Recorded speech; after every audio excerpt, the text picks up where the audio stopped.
Hey listeners, this episode is brought to you by EF World Journeys. Today's travelers want more from their vacation. That's why more people are turning to travel professionals to help them explore the world with confidence. For nearly 35 years, EF World Journeys has been the go to guided experiential travel company for leisure travelers who want to learn more about people, places, and cultures around the world. Its brands EF Ultimate Break, EF Go Ahead Tours, and EF Adventures serve everyone from Gen Z to baby boomers and help tens of thousands of US and Canadian travelers every year explore 400 bucket list destinations. EF World Journeys is one of North America's biggest guided group tour companies, and its expert planned immersive itineraries focus on the big moments and little things that make travel and meeting new people so rewarding. It's experiential travel that goes deeper, where every journey builds a connection, inspires wellness, and fuels a lifelong love of learning. EF World Journeys, guided by experts, driven by curiosity. To learn more, go to efworldjourneys.com.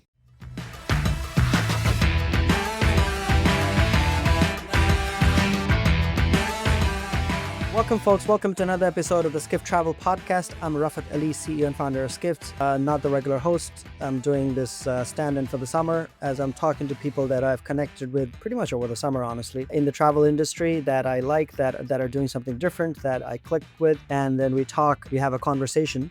Less of us scripted. And I'm delighted to have Ewan McGlashan, who's the CEO and founder of Valor Hospitality Partners. It's a company that I have admired for the globalness of what they do. It's a third-party hotel management company, and the difference between some of the interviews that I've done recently with some of the hotel operators, management folks of late, where most of them were US focused, and Valor, while based in Atlanta, a US based company, Ewan himself is not American, or I guess now American like me, but also has a very global view, which is what I liked, sort of the eclectic global view that Skift likes looking at the world. And it looks like you look at the world in sort of a similar lens. So I figured we have somewhat similar philosophies on looking at the world. And so I wanted to get you on, and for many of our listeners may not have heard of Valor before, Ewan. So just give us a sense of when you started it, what does it do, why does it do what it does, etc. Yeah, well, thank you. So first of all, not to correct you, it's actually Valor, as in strength, courage, Oh, Valor, integrity, not etc. Valor. And Yes.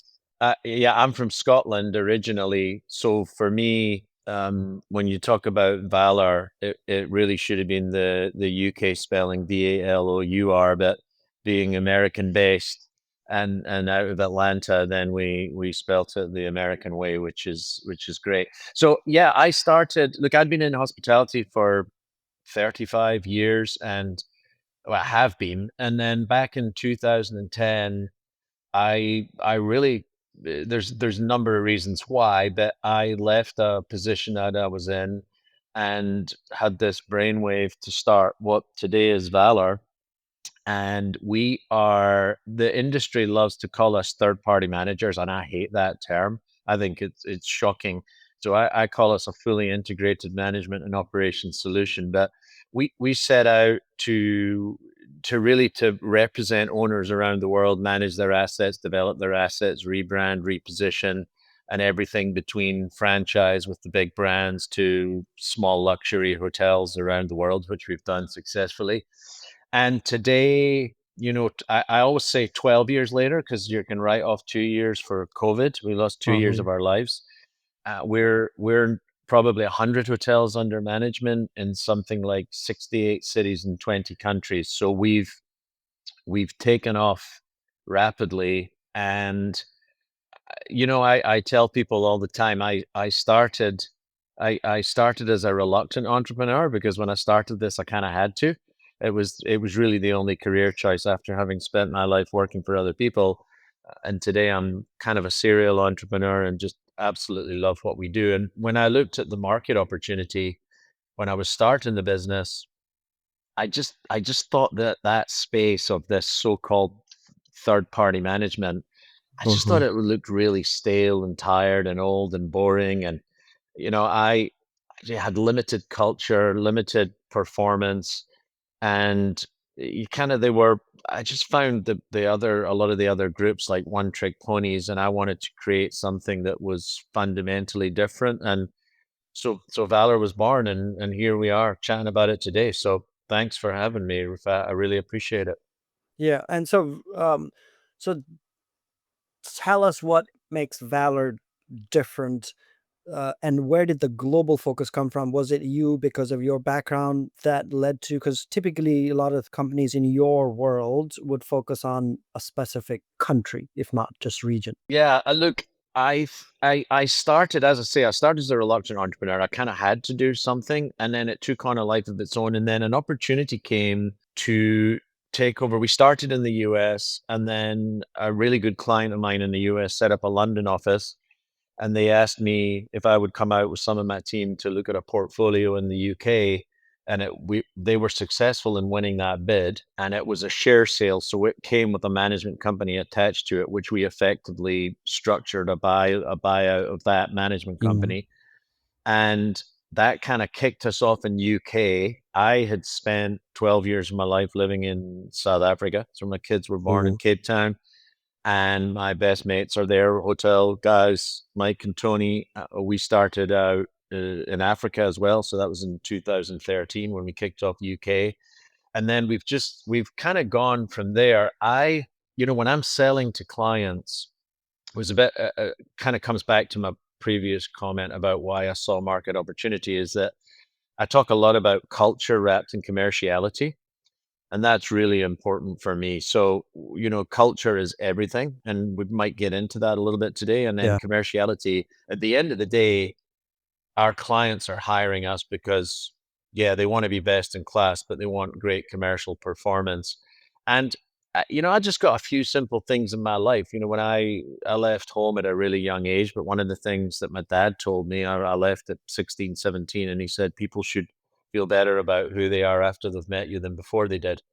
And Oh, I've well done. taken that into Valor, and that's one of the core USPs of the team, and which we call hotalitarians, by the way. I don't like the word staff or employer associate. Yeah. So our hotalitarians, that's kind of one of our mantras, is the guests should feel better about who they are after they leave than before they arrived.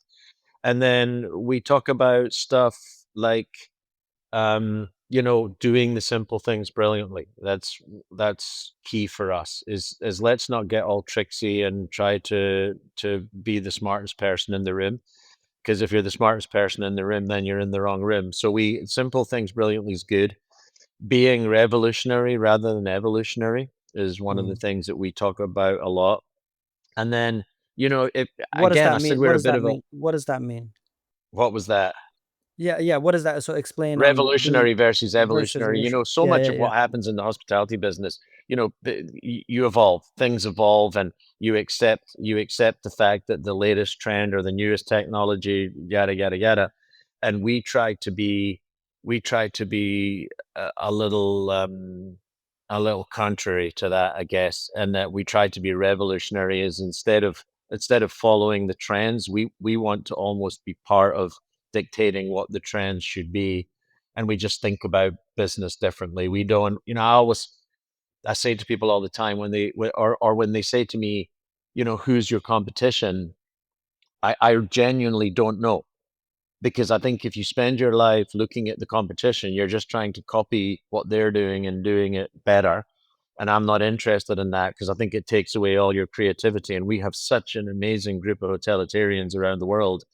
I would rather have them help me be innovative and revolutionary and just find new, better ways of driving commercial performance, making the culture of the business stronger, the behaviors of the business. So I could talk for revolutionary versus evolutionary for hours, but that's kind of at its core. And then, I think about these old lines of, rebel without a cause or status quo. And I would say things like status without the quo and rebels with a cause. And I don't set out to be deliberately contrary Contrarian. to Yeah. other people. I just want us to stay. I think when you're fresh and you don't know who your competition are, and that's not who you're competing against, and you're competing against yourself, and you just want to constantly improve and get better, I think that for me is key. So I know that's Yeah. kind of a long way to answer, No, but it's I identify with it because one of my philosophies in life happens to be my travel philosophy too. Is when you land in a at an airport somewhere, if everybody's taking a right out of the airport, you take a left. And ultimately, you may end up coming around to the right because it's maybe a circular route or something. And I've honestly done that in like physically done that in, for instance, Mongolia. Like everybody takes the Western Mongolia. I took the Eastern Mongolia route out of Ulaanbaatar. And so yeah, I love just that about you. It's great. I think I think it makes life way more interesting. yeah, and you end up coming up to the same place at the end of the day as others because it's just how life is. But anyway, so in terms of the portfolio now, you said about 100 hotels. What's the geographic spread now in terms of percent wise? North America, U.S. versus other parts of the world. It's changing. It changes regularly. It's an interesting business because you take a lot of assets on, and then some owners or private equity certainly. The fund has a 5 or 7 year life, and they sell, and it's a very competitive world. So you end up you'll lose some, and then you pick up Win others. some, But yeah. right now, we're probably of the 100. I'd say it's around 30 in the US, 40 in the UK, and then that remaining 30 is between Africa and Middle East. So it's a pretty good spread, but we're in an interesting position now. We're actually out doing a capital raise. We've seen Hmm. some opportunities where we would like to buy some other management companies that we've kept Hmm. an eye on that I think are smaller but would be good for us to scale up and have the right kind of properties in their portfolio. So yeah, I'd say geographically that's the spread, and we're looking at stuff now in Europe and Mexico, and we love exploring new countries.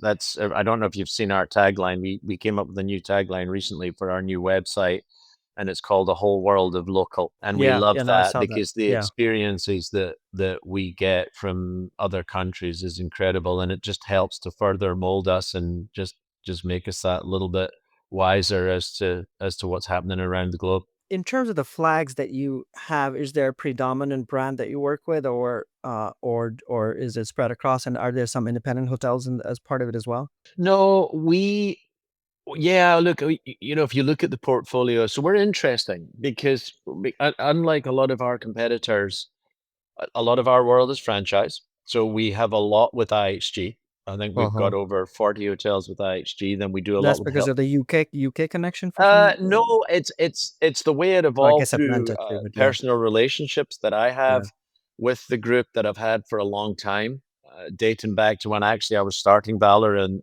one person there in particular was really kind to me and helped me out and gave me some work, and then so we've kind of stayed loyal.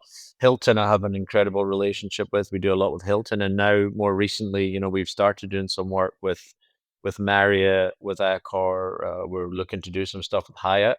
But then Uh, conversely, a lot of us came out, including myself, came out of luxury independent backgrounds, which I think is what's really helped mold us and think differently, even about how we operate in the franchise space.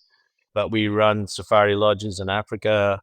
We used to run a big wine estate. We have golf resorts. I'm actually speaking to you from one today called Macklemore, which up in the North Georgia mountains. yeah. And yeah, we've just opened two luxury properties, an amazing small hotel in St Andrews in Scotland called Seaton House, which is the closest hotel to the first tee of the Old Course, which is spectacular. And then at the same time, we opened one called Dunluce Lodge, which is on the Fourth Fairway of Royal Portrush golf course. Just had the British Open. In fact, Rory McIlroy and his family and team and NBC stayed with us for the week. And Mm. yeah, so we're doing some really cool, fun stuff. This is a naive question, but how much of the culture is defined by Valor or companies like yours versus the flag in sort of the hotel space? And how much can you influence the culture? So I would say the flag has nothing to do with the culture. Mm. The flag is really valuable, and you want them because you're effectively buying the reward system, the reservation system, and the power of the brand, which you're going to leverage, which you can leverage that quicker than you could if in certain markets you could if you went independent. The culture, it's a behavior and it's 100% defined by us. So one of the things that I'm really, really proud of is we are obsessed about employee engagement, hotelierian engagement. Uh-huh. And the industry average, I think, around the world today, they say is around 65%. Ours has just hit 90% around the globe. And we have future leaders, young leaders, chef academies. We recently got rated again for 2 years in a row as best places to work by the UK, the Sunday Times, which is huge. We've Mhm. been awarded Employer of the Year. Hilton have an award called the Connie Award it's one of the Hilton's highest honors. We win that, and the experience that the guests have. And the way I say it simply is that your relationship with your guest is emotional, your relationship with your staff is cultural. And by that, what I mean is there's only two ways you can train your team. It's personally and professionally. Now, professionally, I don't want to say it's easy because it's hard, and so many of our competitors just don't put the money into training and development, which is what we do. I had this saying for a long time where I used to call the labor force in hospitality had become, not us, but the labor force had become the great untrained. You got these kids that come into the industry and they're just bored right off the bat and they're not trained properly and the customer experience is terrible. So what's more important is how you train them personally, because that's self-awareness, social awareness, emotional intelligence, self-confidence. These are things that are still absolutely key today. And why is that important? Is because in life, and I say this to a lot of people, there's four basic human emotions: sad, glad, mad, and scared. That's it. Sad, glad, mad, and scared. There's millions of derivatives that come off of these, but if you think about it, there's a 75% chance that a guest coming into your hotel feels something other than glad. Everybody has a life situation.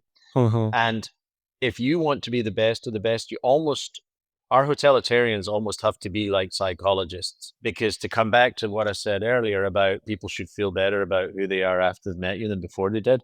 If your goal is for the guest to feel better about who they are after they leave than before they arrived, then your team need to be emotionally and socially intelligent to understand that and deliver on that experience. And it is a tough business, but we have spent a lot of time and money and effort because it matters to me. I walk the talk. I'm heavily involved. I'm a sleeves rolled up CEO. I'm in the business every day.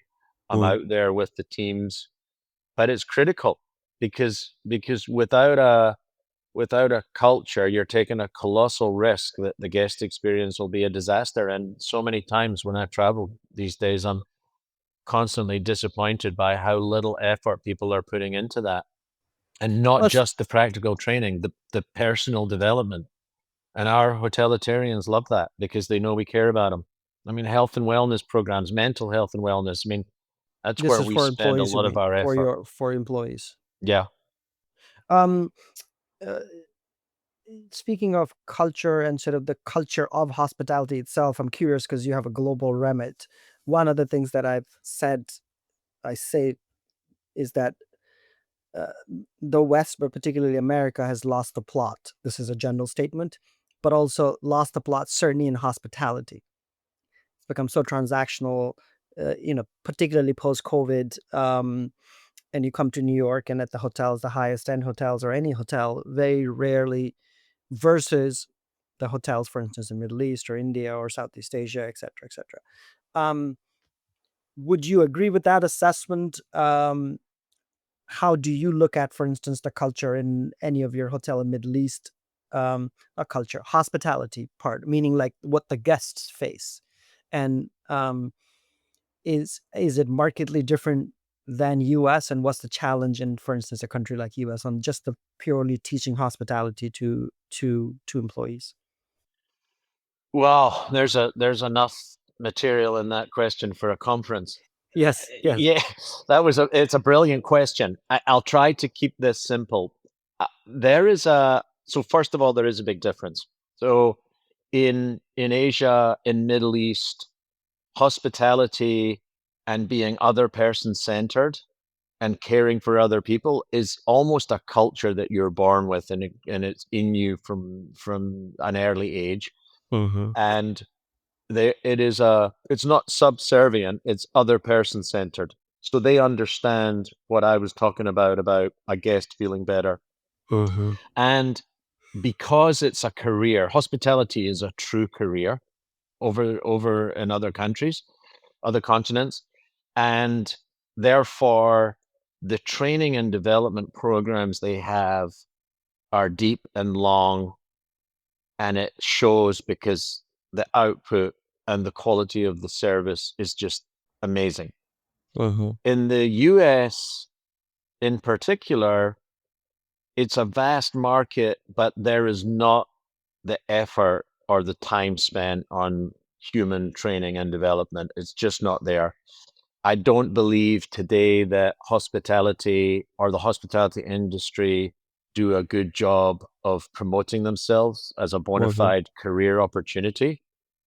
And you got the folks that come out of Cornell and fancy themselves with going straight into management and leadership positions, but they've never worked Mhm. in a hotel or washed a pot or peeled a vegetable in their lives.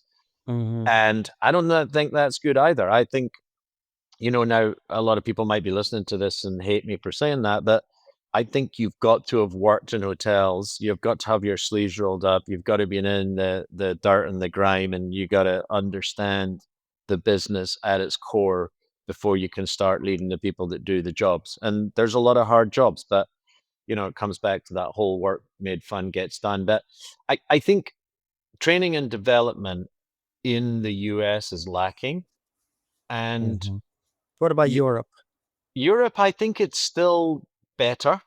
I think the UK, it's kind of a mix. And it's hard Mhm. for me again, because I don't want to sound arrogant and cocky. I think my lens of the UK is through our own business, and our Right, team right, in the right. UK do an amazing job in my view.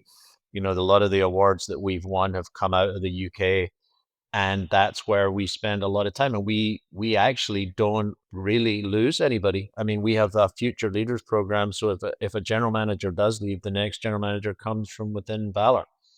Mhm. So my lens, it almost comes back to what I said to you before about I don't pay attention to the competition. My lens of hospitality now tends to be our own company and what we're doing, and that excites me. But your question's a brilliant one, because yeah, I spend a lot of time in Africa and the Middle East, and the culture is very different, and it is another person-centered culture where the output is great guest experience, and not what you would experience and that you're talking about in New York is fundamentally different.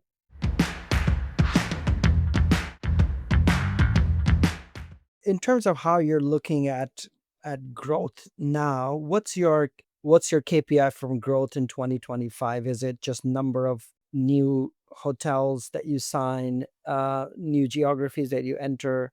Is there single or is there multiple KPIs that you're looking at as you think about growth?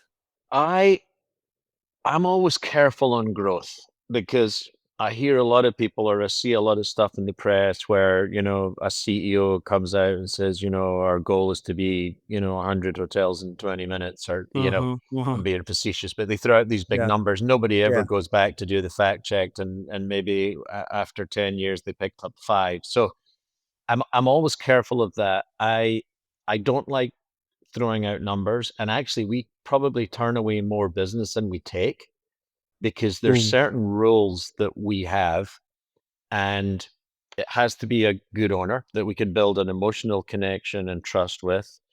It has to be a project where we honestly believe that we can add value and the owner is willing to invest in it. And we have to know that we have a long-term future, where if we put in the work and the effort, that will be rewarded by being there for a long time or doing other things with that ownership group. So we tend to look at stuff with a critical eye, but I think obviously I want growth for the business. I'm not driven by money. I have no interest in having a private jet or being a billionaire. That's not what drives us, and never did when I started this company.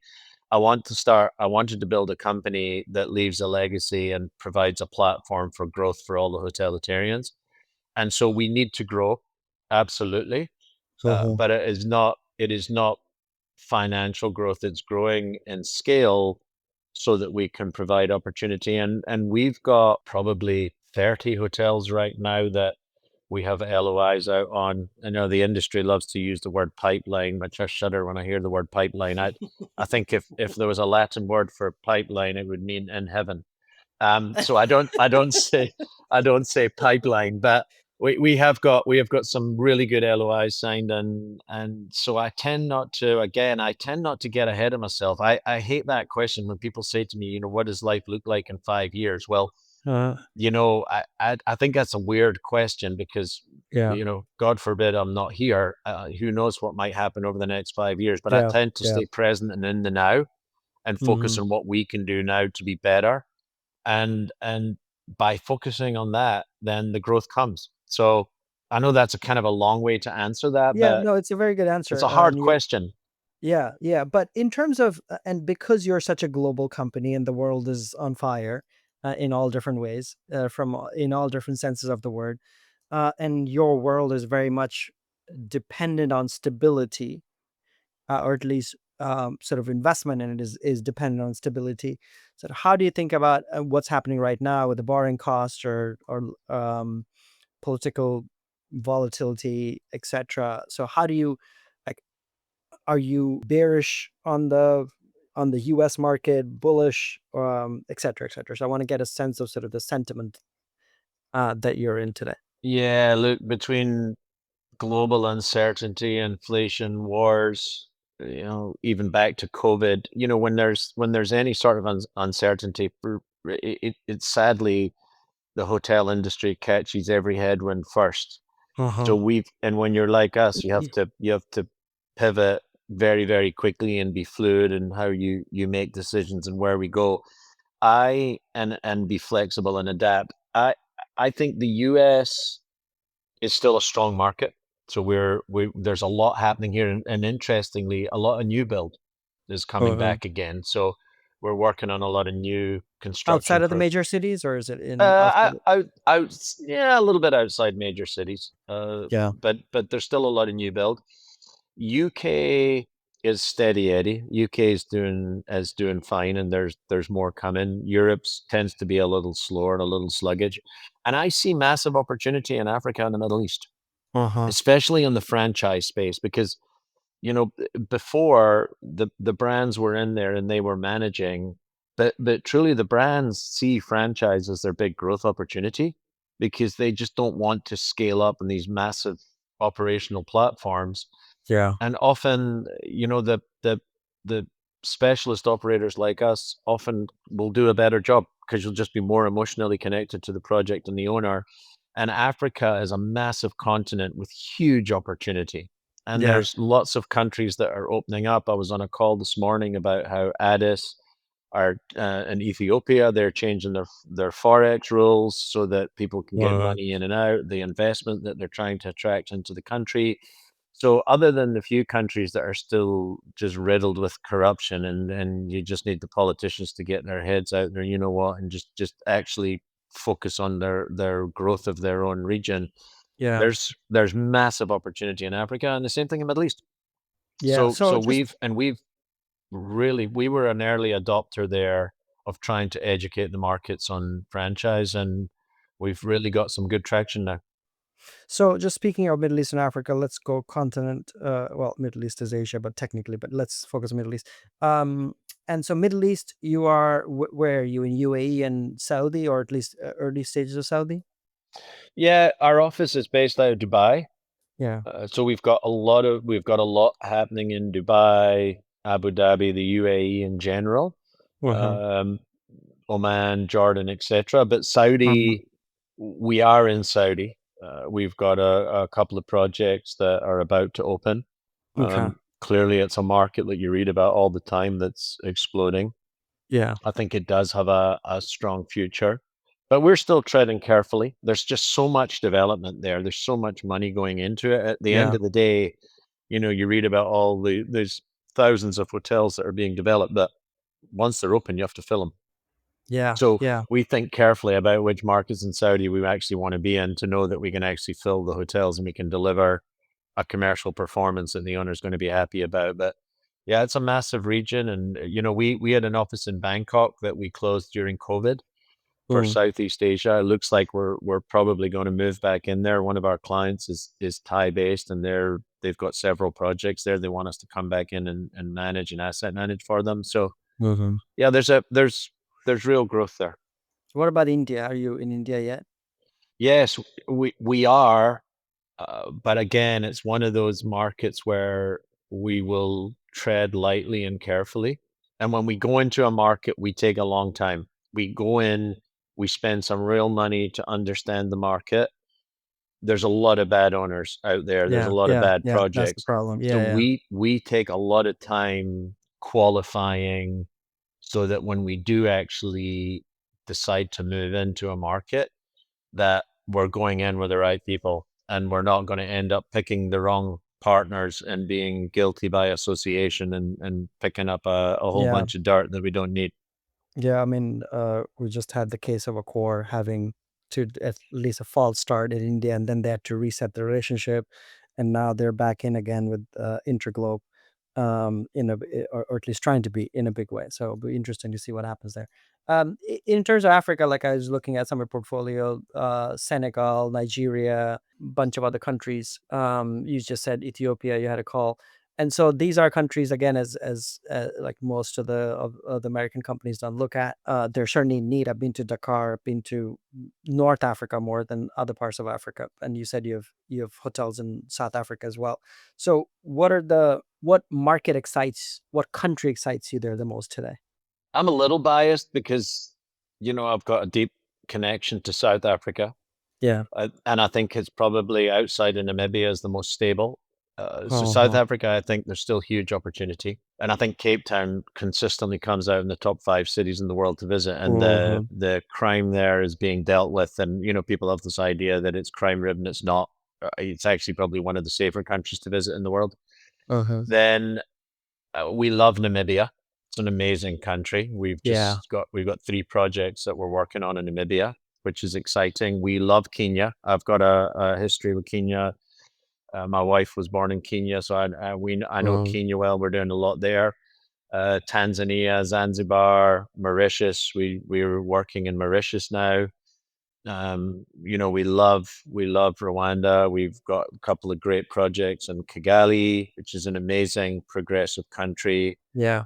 We actually have got an amazing property in Kinshasa, DRC, Um, which tends to be a little tougher to work in. But we, yeah, we just love the continent. We love the people. We love the culture, and it's a place where we just feel really, really comfortable. and when you go in these countries, in terms of since we talked about staff and talent and culture, and in your case, hotelitarians, as you mentioned, like how do you go about, so in a new country, would you get a GM first from one of your existing portfolio folks to bring a sort of a Valor style of hospitality and train the local people and hire locally? Yeah, it's a good question. I So there's a few things, right? So the Kemmons Wilson, who founded Holiday Inn, I thought one of his greatest lines ever was "A smile speaks 1,000 languages," and that comes Yeah, back to what we were saying about culture. Then a lot of the countries, the pool of leaders that you'll be pulling from is often dependent on language. So in Africa, for instance, a lot of these countries are French speaking, yeah, and we have a great pool of French speaking GMs. And we look at it comes back to that what I was saying to you about our tagline of a whole world of local. We'll have a lot of experience in that country or continent. We'll have hotalitarians that are already on our team that love the ability to be able to move. But we take a long, long time before we even hire beyond just simple personality tests. The interview process to get into Valor is rigorous because so much of it is about our behavior and culture reps and commerciality and how we expect the GMs and the leaders to behave. And then we pull teams from around the world. We call them task force teams that come from all over the world, and they will all dive into that market And it's great because beyond bringing strategic intellect and intelligence and thinking, um, when they get there, they add a massive amount of value to get that culture set in the Valor way. But equally, I always say when you go to another country, you take something with you and you leave with something. You take something away. Mm-hmm. Mm-hmm. And so we go in with a view to having serious economic impact and making that country better than it was before, that city we're going to operate in, and create amazing employment opportunities. But then equally, there are amazing things about these cities that we use it as research and development, and we take ideas and we Bring may it to bring other it parts back of the and world. implement something that we learned in Africa back to the US. So again, I could bore you and the audience for hours talking about these kind of things, but yeah, it's Yeah. it's exciting. Speaking of taking things from other countries, I was seeing that you also have Savor, which is your F&B sort of division, I guess. Right. Yeah. And and so how did that come about, and why is there so much emphasis on that part? A lot of our team, including myself, came from food and beverage backgrounds. So I was one Okay. of the youngest executive chefs in Scotland. So I came up through food and beverage, and a Ah, lot of our team okay. did. And for a long time, years and years ago, restaurants and hotels were widely regarded as automatically qualifying to be the best. So when people went out, they picked a five-star restaurant or a hotel. Yeah, yeah, yeah. In Those some days countries, it's changed. still. Hotel F&B went backwards, and high street retail, what I call high street retail, came to the fore. And so when we started Valor and we were doing a lot of new build, I persuaded the owners, they were in great towns or cities, and I persuaded the owners, instead of just doing a restaurant that looked like an IKEA superstore and was bright lights and rubber chicken. I Mhm. said, like, this town is missing this or that, or we did a big feasibility, and then we said, let us do something on that ground floor with its own entrance, and let us create this amazing restaurant for you, which our target audience will be the locals. And Mhm. if we can fill it with locals, then it will drive guest capture. So we started this. We were an early adopter of starting that way of thinking years ago, and it exploded. So we've got so many hotels around the world where the restaurants are the number one in the market, and the guests that stay in the hotel, we have to book a table for them so they can actually get a table to dine there, which has worked really, really well. And they've become their own profit centers. They all make a lot of money. And so what happened is we kept talking about the fact that we had our own food and beverage division, our own food and beverage company, and we thought, this is silly. We should just set it up as its own platform where you do everything from concept and theming and design all the way through to execution and operation. And so we called it, yeah, Savor. Actually, it was meant to be a really clever play on words because AVOR are the same letters that are in Valor. So we just Yes, yes. we I thought got we that part. Yeah, did you yeah. get No, I that? got it. Yeah. It's Yes, yes, funny how yes. so many people miss that. We thought it was No, quite no, no, I clever. got it. I got it. So yeah, so that's been a huge success, and we've got, choose, I don't know how many restaurants we operate around the world now, but a ton. Mm. And are you doing that now for hotels that you don't manage? We've been asked to look at a few things. Yeah, we've got a couple that we would do it under the right circumstances, but so many of the new projects that we're working on, Savor are in there now, working on these hotels New and concepts. creating Yeah. destinations. So they're destination restaurants in their own right. So they are kind of standalone, and that's how we view them.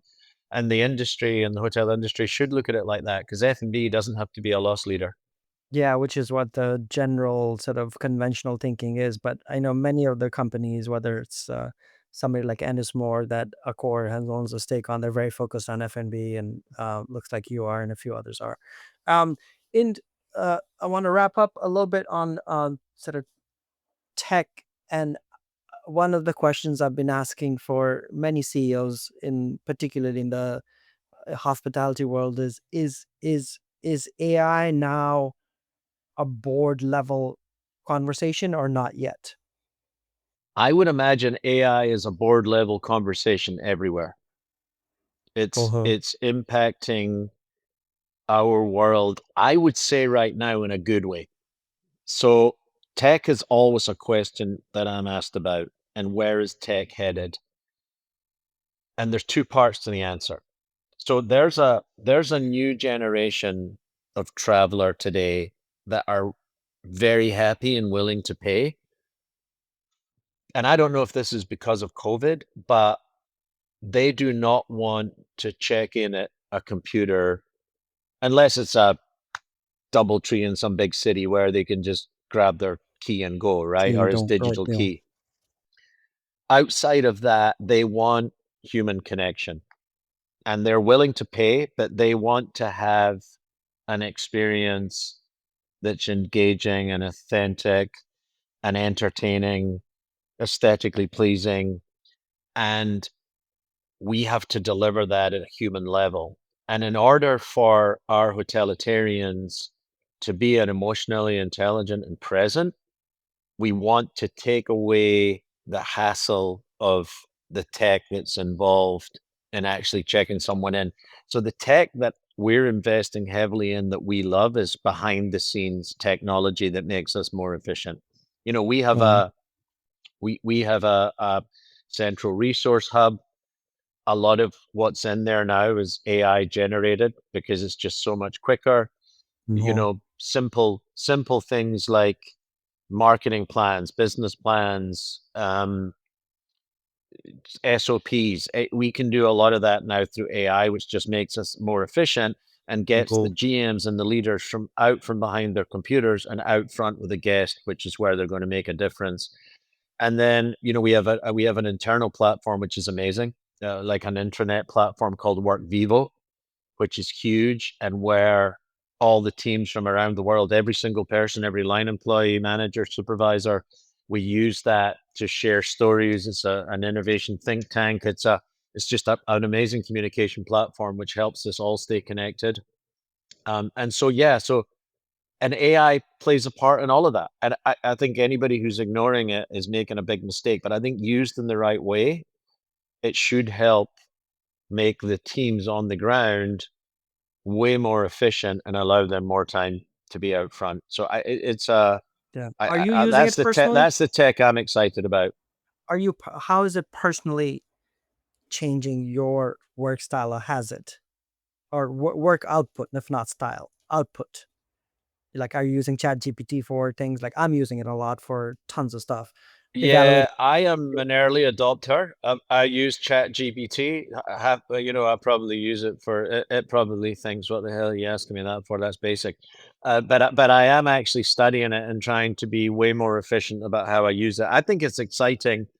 I hope it's one of those things that remains exciting, but it's not exciting until it's not, and then AI starts to really affect human race and how we live and Yeah. employment, et cetera, et cetera. But I do think used in the right way, it's amazing. It excites me and intrigues me.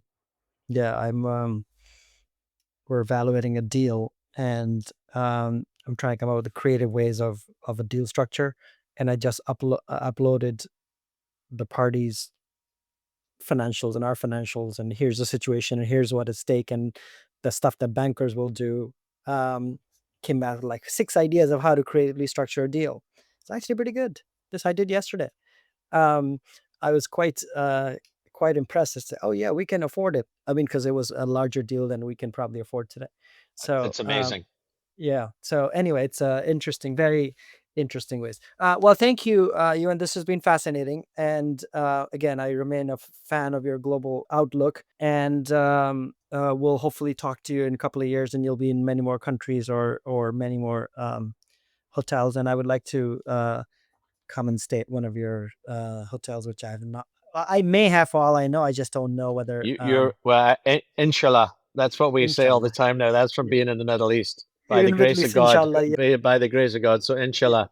Yeah. And Which is good and bad. But yes. and yes, please, I'd love to have you. And you know, I think you and I are going to come close, and we'll stay in touch. And I really do want you to go and experience some of the things that we're doing. So, Appreciate it. I was excited about getting a chance to chat to you today. I'm All right. really impressed, and I do follow you and what's happening with Skift. I think it's amazing. So, Thank you. well Appreciate done. Keep it up. it. Okay. Thank you.